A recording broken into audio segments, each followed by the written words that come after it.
রাফি ছিল ক্লাস 9-এর ছাত্র। আগে সে খেলাধুলা করত, বন্ধুদের সাথে আড্ডা দিত, পরিবারের সাথেও সময় কাটাতো।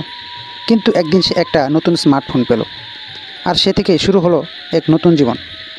প্রথমে গেম ডাউনলোড করলো, তারপর টিকটক, তারপর ফেসবুক, তারপর পাবজি। রাত জেগে খেলে, সকালে ক্লাসে ঘুমায়, মা বাবা ডাকে সে শুনেই না।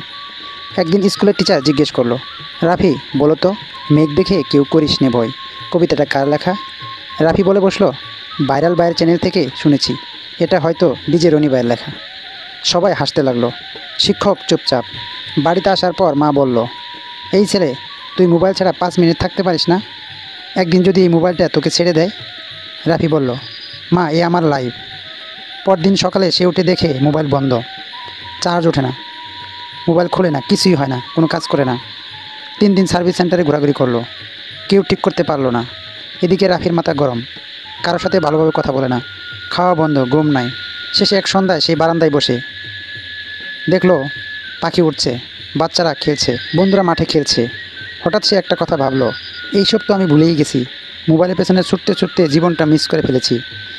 সেই দিন থেকে রাফি একটা নিয়ম করলো, সকাল 8টা থেকে রাত 8টা মোবাইল ব্যবহার সীমিত, বিকেলে খেলাধুলা, পড়াশোনার সময় মোবাইল দূরে রাখা।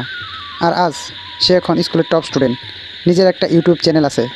তার বন্ধুদের বলে, মোবাইল ব্যবহার করো কিন্তু মোবাইলের দাস হয়ে থেকো না। মোবাইল আমাদের জীবনকে সহজ করে, তবে মোবাইল যদি জীবন নিয়ন্ত্রণ করে তাহলে আমরা আসলে বন্দী।